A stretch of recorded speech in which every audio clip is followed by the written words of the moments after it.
I had a comment in the comments section saying, I am still dealing with my sexuality. Do you have any advice? Actually, I do. And I'm going to be a roundabout way to get there. First, let me talk about my day. I was born in the 1950s, growing up in the 1960s and 70s, in high school in the 1970s. During those periods of time, we didn't have the internet. Information was a lot different than it is today. The way you got information was you'd have maybe an encyclopedia that your parents had bought, and you'd look it up in the encyclopedia, or you would get your parents to drive you down to the library so that you could go look at the books, look up books, or the library at the school. And then you were limited to whatever books happened to be in that library. It isn't like today you go to a library and you actually have access to any book online pretty much that was ever written. So it's a very different world we live in. So I grew up in the Church of Jesus Christ of Latter-day Saints, which is a very strict religion. It's commonly known as the Mormons. And I lived a rather sheltered life, and my parents never did the sex talk. And so there were a lot of things I didn't know. And and the way I finally did find out about it was finally looking it up in an encyclopedia, which wasn't really terribly clear about really what it was. Went on a mission for the LDS Church, and before you go on a mission, you get interviewed by the bishop to find out if you're worthy, and so they do these worthiness interviews, and that also gets you a temple recommend. And the Bishop Garrett asks you different questions. And do you pay tithing? Do you live the word of wisdom? Which that meant, do you drink coffee, smoke, alcohol? If you couldn't do any of that, that would disqualify you. Are you? And then they had other personal questions that were dealing with sexuality, and the question, that official question, is just basically about sexual purity. It's just one question, but this bishop dug a little bit deeper, and when he asked me about it, it's like, well, have you had any sexual relations with anybody? And I said no. And I said I haven't even really dated women or girls. And then he goes, well, you don't like boys, do you? And it's like, well, no. And at least that's what I thought at the time. My feelings at the time when I was looking at guys, I was obviously attracted to them, but I didn't understand the attraction. I thought it was that I wanted to look like them or something. I didn't quite get it. But I wasn't looking at the girls at all. And I just thought that I was a late bloomer, it would come later. So one of the questions that he asked was, do you masturbate, or have you masturbated? I had never heard that word in my life. If I had heard it, I would have gone over my head, because I sure didn't know it. Well, if you don't know what it is, you probably didn't do it, right? So I said, no, I don't. And so I went home from the interview, but it kind of bothered me that, what was that word? I wonder what it is, because it was within this sexual connotation, because when he was asking sexual questions. So I went to the Encyclopedia Britannica and looked it up. And when I looked it up, I could feel my face just turning red, and I could feel my stomach just drop. I mean, just drop. I felt this absolute feeling of dread and depression, and it was awful the way I felt. Because it's like, oh my gosh, I have masturbated and I have done it, and sexual sin is second only to murder. At least that's what the church taught, was that sexual sin was second to murder, although there were different grades of it. And so it's like, oh my goodness, it's like, oh, and then lying to the bishop, lying to a bishop is a big deal. I mean, lying was a big deal. Not being honest is a way not to get a temple recommend. And so I went back to the bishop and told him. And I was really distraught. And, you know, he couldn't believe me. He didn't believe me. He thought that certainly I'd know what that meant, that I had lied to him and then just felt guilty about it. And it's like, no. I guess that showed how much he could, how spiritual he was, and could read how I was spiritually, because I was devastated by it and I didn't know, but he thought I was lying. And so I was put on probation I wasn't supposed to take the sacrament, and I couldn't have a recommend for 6 months, and I had to prove that I wouldn't masturbate, and, you know, for 6 months, and before I could continue to go on a mission. So that was my experience. Now, why am I sharing all that? One is to show you how uneducated I was when it comes to anything sexual. At that time, I didn't know.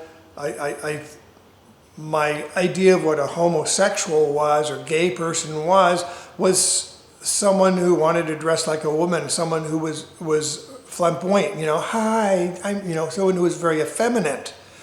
And certainly homosexuality was, for some people, has that element. It's a rather broad thing. Others are the exact opposite spectrum, which is where I am, of wanting to be more masculine. So, but I didn't know that. I wasn't educated to it. All right, now we get to the advice. The first piece of advice is get educated. So the internet's out there, but it comes with a warning, because you've got to get educated by actual real information that's true information and not fake stuff. So you need to look at the science behind it, and the real science, not the pseudoscience, real science. So look it up and use logical thought, logical reasoning. That's how you find out truth. That's the first thing. Second thing is, if you're in a religion that's strict and it has a certain moral standard, and say they believe that, if they believe you choose homosexuality, which it doesn't, then I'm telling you right now that's false.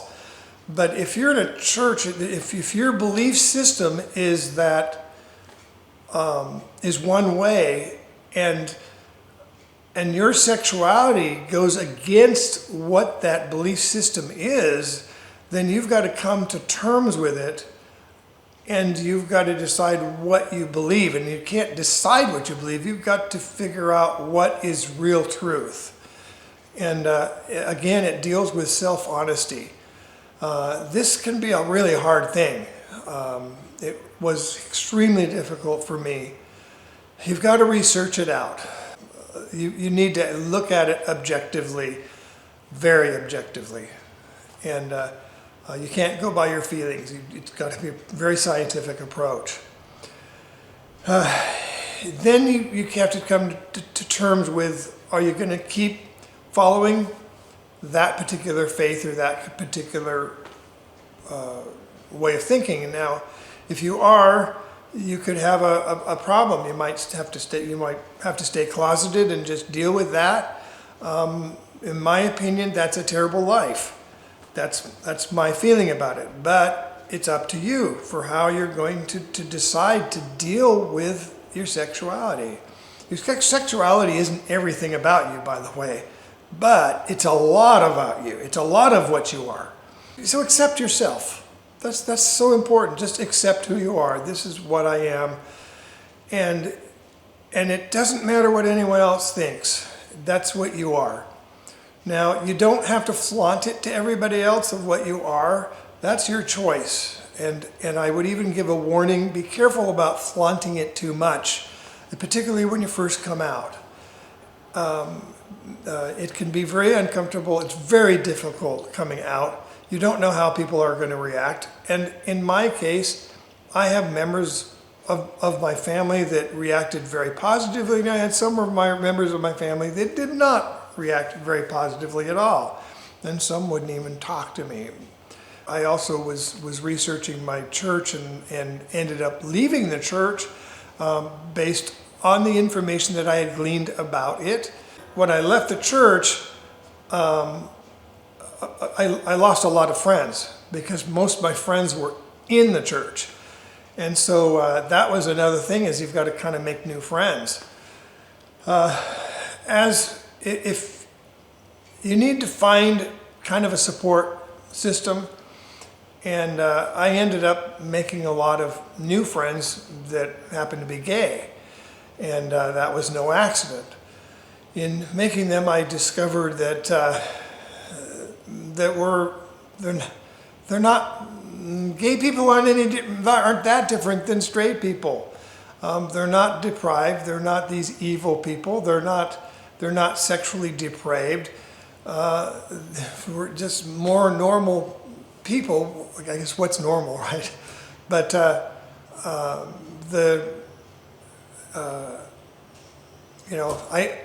the way, I've asked this to hundreds of men now who are gay. Did you choose this? They've also no. Although I will say that when I figured out that I was gay, I chose to be straight and really tried. I went to this gay to straight therapy, which was a disaster because it doesn't work. It's a fraud, and it just made things worse. But yeah, you really don't choose your sexuality. It is what it is. So my last piece of advice is life is really short, okay? At the beginning of life, it seems like, oh my gosh, I have so much ahead of me. But you never know, because you could die in a car crash tomorrow or something. But you think, oh, there's so much ahead of me. It's like, no, there's not, because time is really weird. As you get older, it seems to go faster and faster and faster and faster and faster. And now, a year for me is like what a week used to be. It's like ridiculous. It flies so fast. So you only have one life to live. Don't just spin your wheels saying, oh, I'm going to do something and try to make a decision. You've got to finally just make the decision, go for it, grab the brass ring and just go for it. You only got one life, and when it's over, it's over.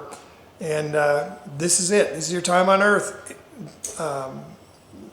Live it to its best. Be honest with yourself. That's the first thing. That matters more than what anyone else thinks of you. Be honest with yourself.